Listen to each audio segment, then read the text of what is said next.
I'm Scott Feinberg with The Hollywood Reporter. Thank you for tuning in. I'm very excited to be joined by the core group behind the United States versus Billie Holiday. Say hello to director Lee Daniels, actors Andra Day, Rob Morgan, Tyler James Williams, and Tone Bell. Thank you guys so much for joining us. And I want to start with Lee, of course. Hey, so I understand that as a kid, the movie Lady Sings the Blues was really important to you. And I wondered if that was because you were a big Billie Holiday fan, or was something the movie represented, or just what your memories are of that movie, which goes back a ways.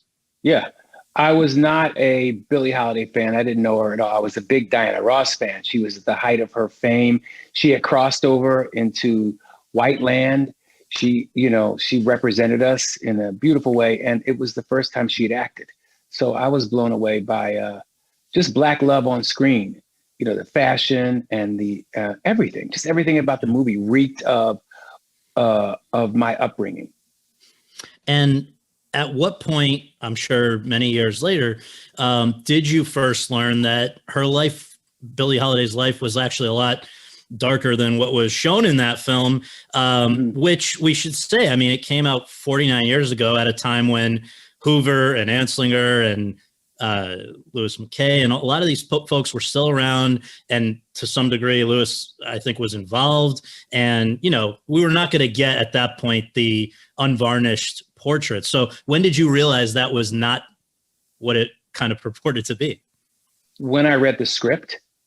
When I read the script of Susan Laurie Parks' script, and I think Louis McKay was either a consultant on Lady Sings the Blues, or he was an executive producer on Lady Sings the Blues. So he really made himself look like something he was not.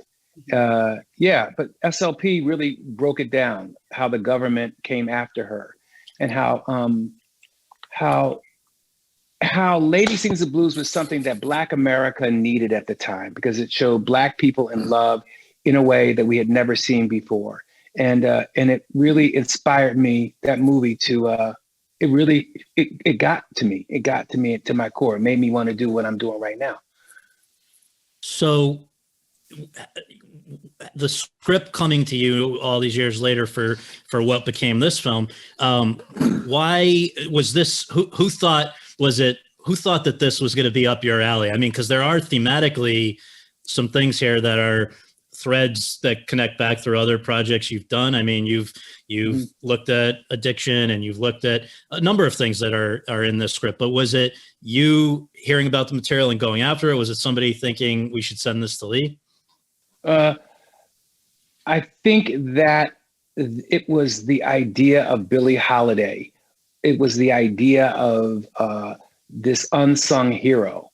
And it wasn't, it's not a biopic. It's really not a biopic. It's a moment in time where we go back to Billie's childhood to understand why she is where she is and doing what she's doing right now, who this woman is. It's based on a book that Johann Hari wrote called Chasing the Scream, that really delved into Harry Anslinger, who hired the first Black FBI agent to take her down, because Black people were not, white people couldn't get into Harlem to take her down. So they had to hire a Black FBI agent to take her down. So, and it was for the song. It was for Strange Fruit. It was for her singing Strange Fruit. Yeah. It's so ugly to talk about sometimes, Sky. It's hard to believe that this is actually the truth, that we're dealing with a story that is so repulsive, that the government did this to her. So I get thrown for. You threw me for a little bit, but yeah. No, it is crazy to think about, and I'm gonna pick up the thread from where we were just now, Lee, in a moment. But first, I want to go to Andra, because I think it's pretty interesting. You were not born with the name Andra Day. How did you come to have the name Andra Day?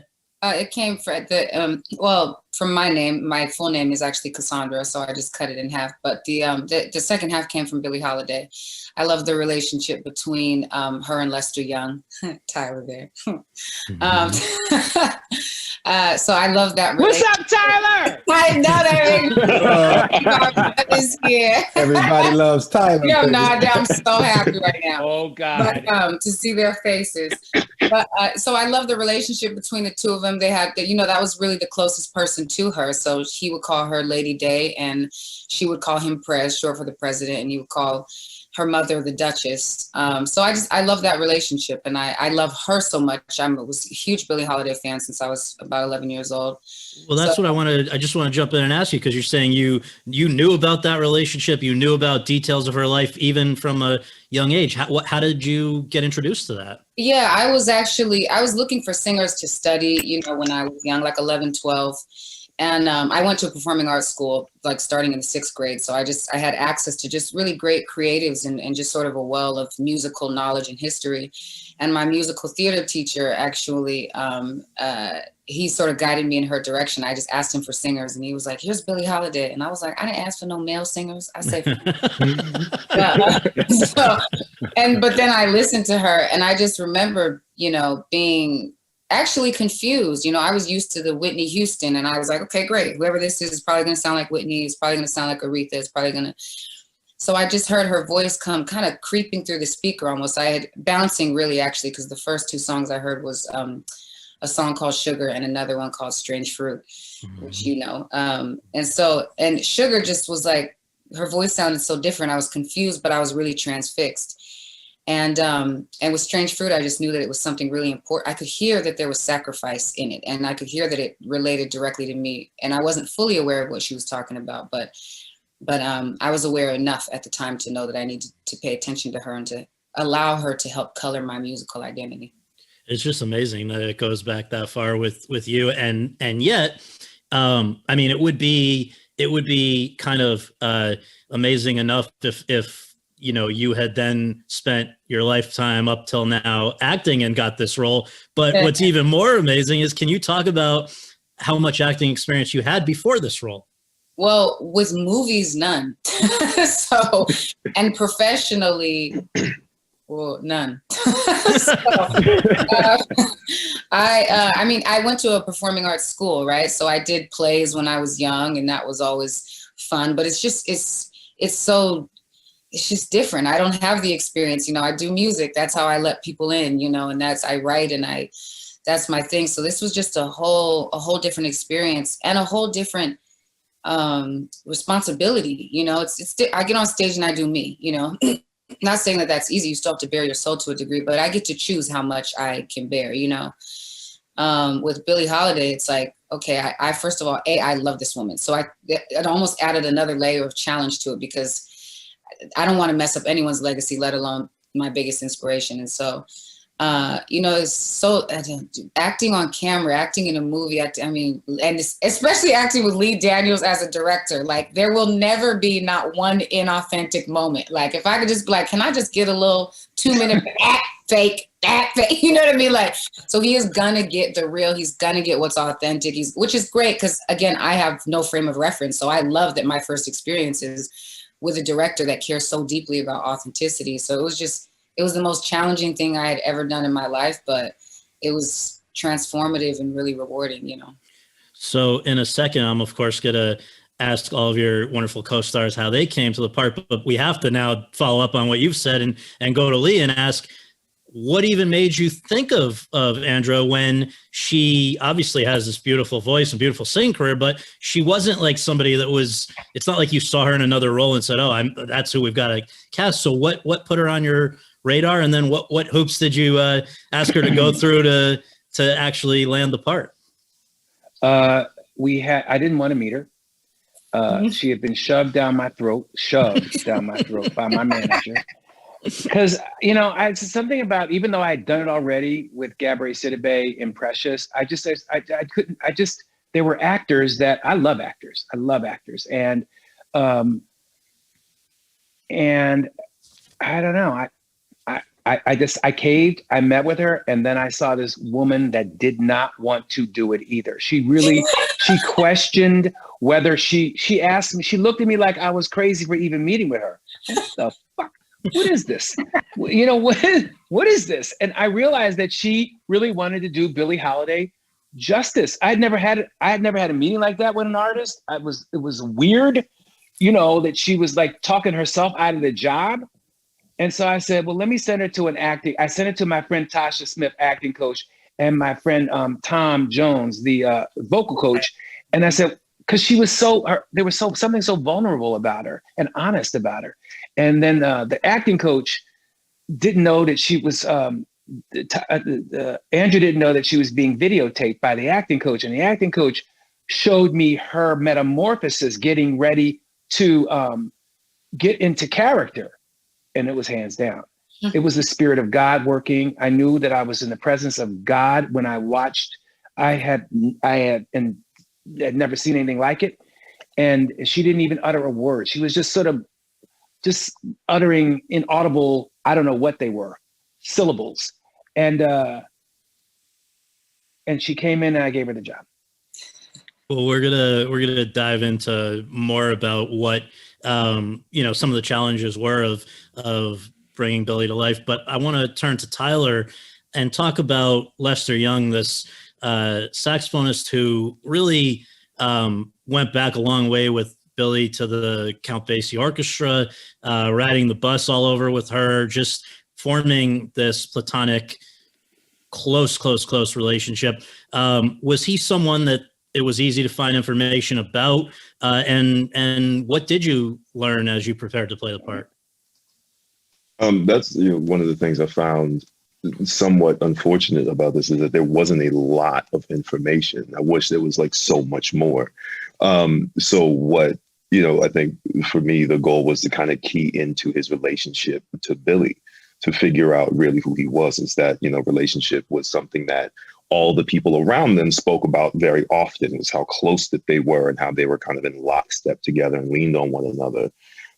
So that was really the goal. I mean, when I left LA to head to Montreal where we shot, my individual goal was to support Andra in as many things as I could, as much as possible, because that felt like the core of who Lester was in her life, which is to be as supportive and connected to her as possible. So it's interesting because it wasn't, you know, one of those roles where I was sitting here trying to figure out all of these like really specific mimicking nuances. It was more getting to like the core of the relationship and driving that home. And then there was the aspect of learning the saxophone in 2 to 3 months. I was going to say, because super fun. you're well, people who don't know should know that you're a very talented musician, but that is not one of the instruments that you came into this. It is not. That was, you know, it's interesting. Saxophone is one of those instruments that you can't fake at all. You just kind of can't. And I hate watching movies and things, and I see people not playing instruments, and you can tell that it's off and the notes aren't right and all of that. So I, you know, spoke to Lee about it, and I was like, you know, I'd love to learn every song note for note if I can. And he made it possible that he set me up with a really good coach out there, and we spent, I would say, the majority of the time I spent out there was spent learning the sax.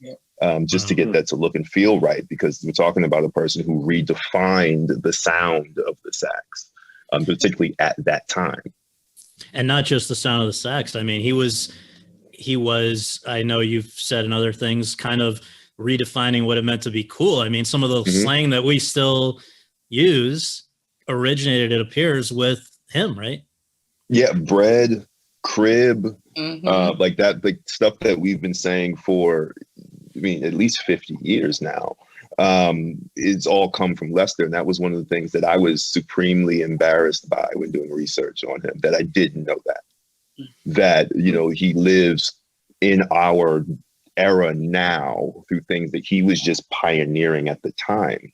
And anytime I read a script and, you know, I always have to like dig deep in behind everybody and who everybody was. I'm always inspired by that lack of information. I'm inspired by the embarrassment that I feel not knowing that and wanting to just know more. So that's why it felt like that relationship and this person needed to be, put on display for the first time. And it feels like, 50 to 60 years. Yeah. Tone, I want to talk about John Levy, not to be confused with my Jewish family dentist, which is, if you say that name. Hey, he slid under the radar for a reason. Yeah. So let's, obviously one of Billie's lovers, a business manager, a guy like most of these guys who were in her life had a kind of agenda of his own at the same time. How did you hear about this project? How did you learn about him? I think I heard about it fairly early. I mean, I'm not as early as probably Andra, but Andra, excuse me, I'm Southern. Let me say this. Andra, speech. I'm gonna say Andra later anyway. But I ended up getting the script and 90% of my career has been comedy. So doing my best to try to spread out and try to tackle the things that came across my email and thought it was a great idea and came in early and went in for a part. And sometimes it doesn't go your way. You just have those moments where you go like, oh man, I got close. I heard I was still in it. And then a few weeks later, I get a call like on a Friday. I'm watching football with the fellas, and somebody's like, "Hey, Lee wants to talk to you." I'm like, "Lee, who?" They're like, "Daniel." And I was like, "Hey, well, tell Lee I'm drunk watching football right now." They're like, "You can't talk to him right now?" And I was like, "Fine." And then I hop on the phone with Lee. And we talk on a Friday night, and then they were still shooting. And this is just me coming into this, and I knew Rob was there. Me and Rob had crossed paths before. I had known Tyler from comedy, and then Lee was like, "Call me in the morning," and then we talked about it. And he goes, "Can you do this?" And I go, "Yeah, man, let's, yeah, absolutely." And he was like, "All right, well, you on a plane tomorrow?" And I was like, "I'm sorry, tomorrow?"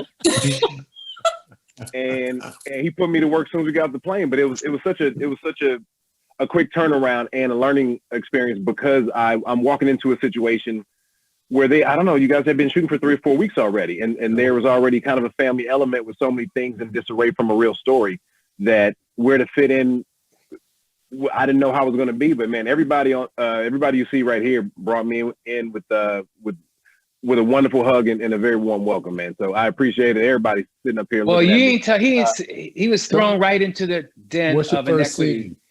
Exactly. He was thrown right into the den of inequity. Then he kicked my star. And it was literally. Lee, you finally did kick me in the mouth. What? Hold on now. That's not the narrative I was going with. Nah, so you try to keep it all clean. Let me tell you, tell the truth, I was brother. so happy. Let me tell you what happened to him. Because this is for SAG, right? This is for SAG. Actors want to know. I had to replace an actor. I got scared at the last minute. It was a last minute thing. I just felt in my spirit that this actor was not the right actor, and I freaked out. And I called my sister who was casting. I said, "Help me." And she said, "This is the guy." I looked at him and went, "Why didn't you show him to me from the beginning?" And she said, "I don't know why, but anyway, he just had it." It's like with Andra, you know it. You know the spirit when you. So he came in. That was a rough day, Lee. I mean, like you know that too. He had sex with Billie the first. Which you had sex with Billie the first day, and then you beat it this next day. I got off the plane butt naked, Scott. Let me just be real with you. I got off the plane butt naked. Lee said, "You ready to do this?" I was like, "Do what?" I don't know. I'm out here learning. But God bless him. But God bless him, Scott. He committed. He committed. Mm-hmm. I felt so bad for this guy because he would beat her. It just like, but Andrew made him comfortable. He became family, and I can't wait. I actually, with all of them, he cried on my shoulder that night. Did he? It was crying on your shoulder, Rob? Oh, shut up, Rob. Yeah, Tom. You know what? Rob just cried. When Rob just cried, I mean, we had a whiskey that night, so I could get out of my system. But it was a. Let me tell you something. I mean, like. I'll say this and I'll shut up. But one thing that's cool and maybe Tyler can say some of this too, but like for somebody who mostly does comedy to flip it on a dime and to work with somebody like Lee, who, Andrew said, when he wants it, he knows how he wants it and where it's going to be and how it's going to fit. So it's coming right into it. And a lot of this shit wasn't fake. You know what I mean? So like, you know, we're in these scenes and you know, like you can't be nervous about it because otherwise you're not going to get it. So Lee makes you very comfortable in that. And there was a snafu where my girl took a shoe to the face and it was not supposed to happen. And hold on, did I not send you flowers the next day? He did. I walked into the townhouse they had us staying at, and I walked in, I was like, flowers, and they were from Tone, and I felt so bad too because my reaction to the being kicked in the face, hood, it was militant. You know what I mean? I was like, yo, this nigga just kicked me in my motherfucking face. Yo, it was so bad, but I was not mad at all. Because you know when you get it, because Lee goes, yes. Yes. And then she on the ground, and I'm like, I can't even walk back in there yet. And I'm like, I gotta call my assistant. I'm like, hey, we need to send some flowers now. We need to send some flowers right now. So, but it was a wonderful experience. And once again, you know, I'm sorry about that. But you know what? It's never the player. It's always the coach. So let's blame Lee. Right. So, Rob Morgan, what a great actor. You can make an audience love you, and as we see in this movie, you can make an audience hate you. I mean, man, this guy. I guess talk about Louis McKay, this third husband, and how you came to play him. Fourth. Okay, so just how you came to play him, and what made this guy such an asshole. Oh man. Well, you know, no offense. I have to approach the characters with no judgment, so I didn't see an asshole. I just saw somebody whose voice wanted to be heard, our voice needed to be shared. And again, Lee Daniels reached out to a brother at a perfect time. I was at an agency and was shelved for like 9 months. I was going over to London to a Comic-Con, told my manager, let's get rid of them.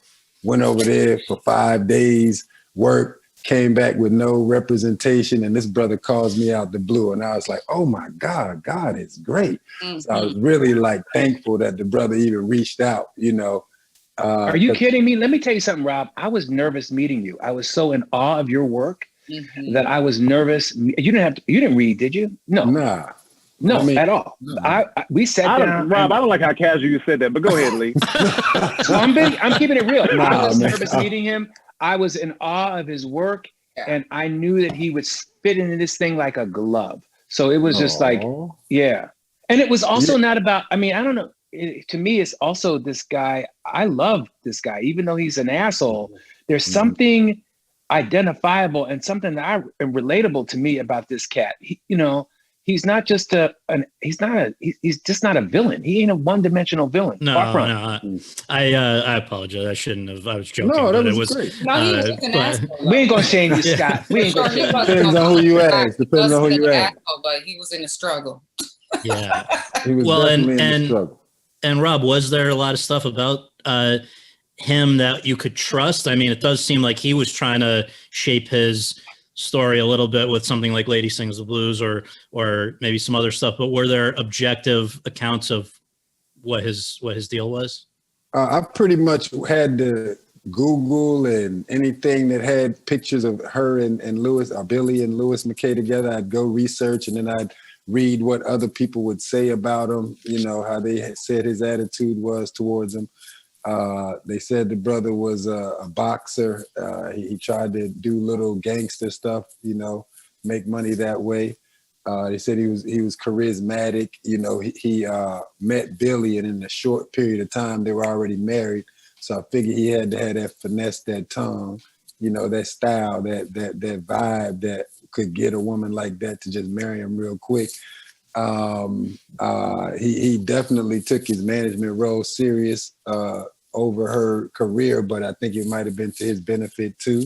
So, you know, looking at my own experiences and people like Tone around me, you know, I pulled from those kind of vibes and mentalities and came up with a Louis McKay, you know, because I figured when the brother had to be in Billy's presence, and then he had to be the manager, and then he had to, like, you know, the scene we have with Ainslinger and Blake played. Who was Blake's character? Well, Blake, he played Carter. Carter, right? Yeah. So, to be that kind of brother, you have different face masks. You wear different masks for different situations. So I tried to touch on that, and then also with what was the brother that locked you up? I'm trying to think of names, not Trevante Rhodes, but the brother's name. We had that love. Jimmy Fletcher. Fletcher, yeah. So we had that love triangle thing going on too. That was kind of fun to play, And I think Lee made the set so safe and fun for us to go up there and be our vulnerable selves, and you could even feel and see the energy amongst us now. How much the love was just so legit on set, and I think that's I tell you, Lee Rob, you make people posture different, Rob, and that's a wonderful quality, because even the few scenes we had together and everything I've seen you in, within this film, I mean, you catch some stuff from some other people, but your presence will bring something different to because that one scene we had together, and I'm like, oh, I got to be 6'1" in this scene. Let me pull my shoulders back. I thought, this brother not about to do this to me. Well, I mean, and it's beautiful to watch. Everybody, man, it's beautiful to watch. Well, it was beautiful. It was beautiful to watch all these Black people. Let me tell you something. This has been, I think, the happiest time ever for me as a director working with these actors. I've never had this much fun. I felt like it was a cookout, straight up cookout. It was like I was me. There were no filters, never filters. I let them be them because they accepted my crazy ass. And it was just like, it was beautiful. Well, and I want to, note, because people, Andra, they know your beautiful voice. They may not know much else about you. And I read from the production notes that here's a quote of yours, quote, "I don't cuss or do drugs or even have sex or drink alcohol. I don't do any of that stuff," close quote. So to go from that to playing a woman who's shooting up and looks like she knows what she's doing and all this stuff, and just where you did I know you spoke with addicts, you spoke with people, people should know about your work that you put into this. Lee, first of all,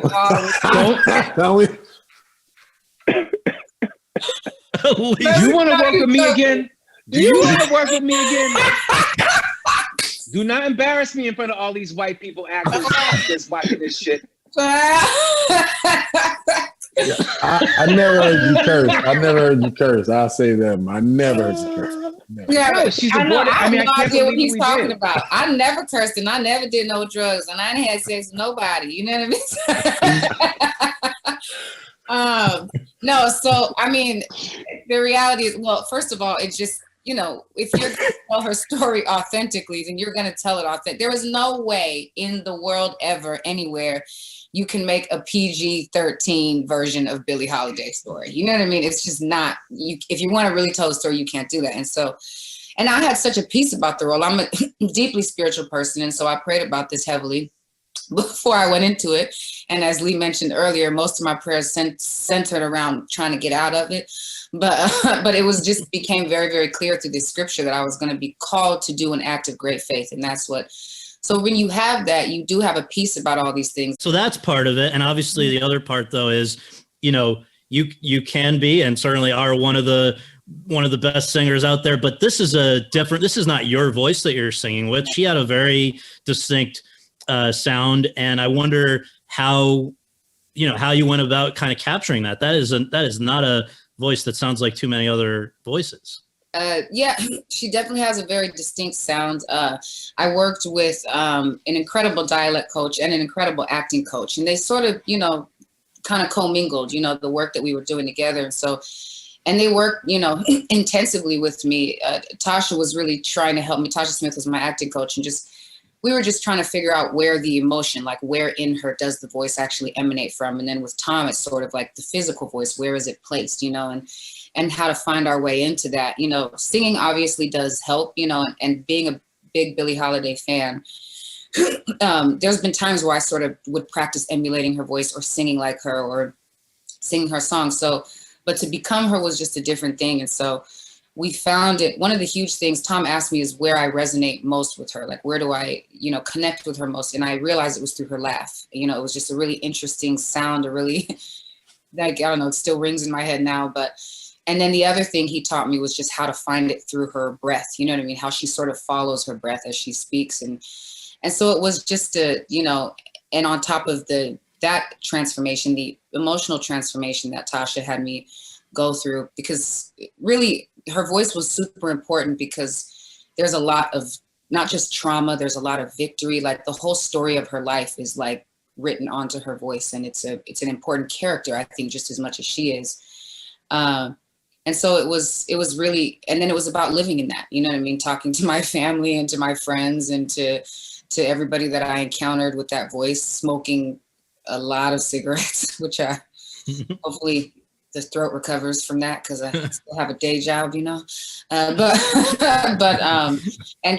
drinking and just being loud. I just stopped taking care of my voice, stopped wearing scarves or drinking tea or anything warm. I would just drink cold drinks and drink gin and smoke and just yell and just, I just stopped taking care of it to get sort of the texture and the quality. So it's a combination of a lot of things, Yeah.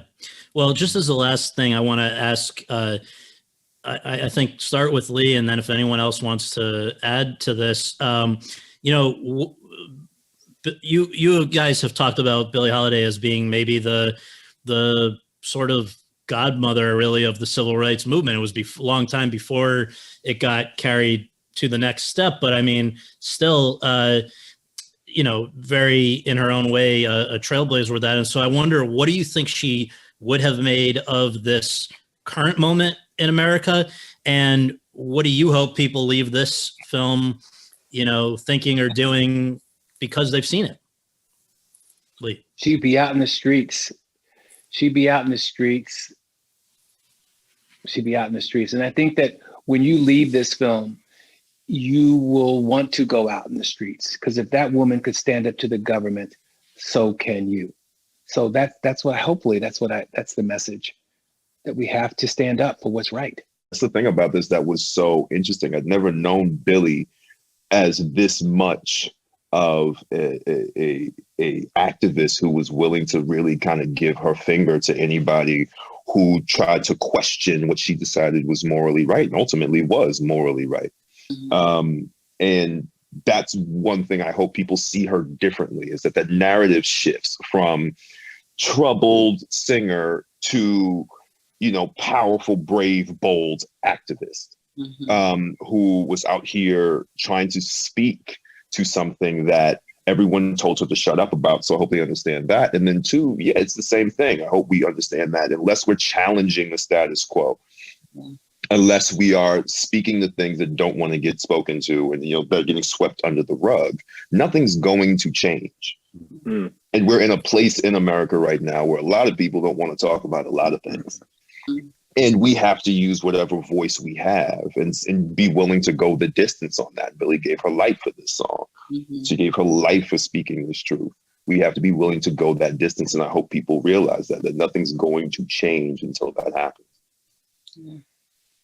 Well, thank you guys so much for doing this, and congrats on the movie. And it definitely leaves you with a lot to think about. So appreciate it. Thanks. Thanks for having me.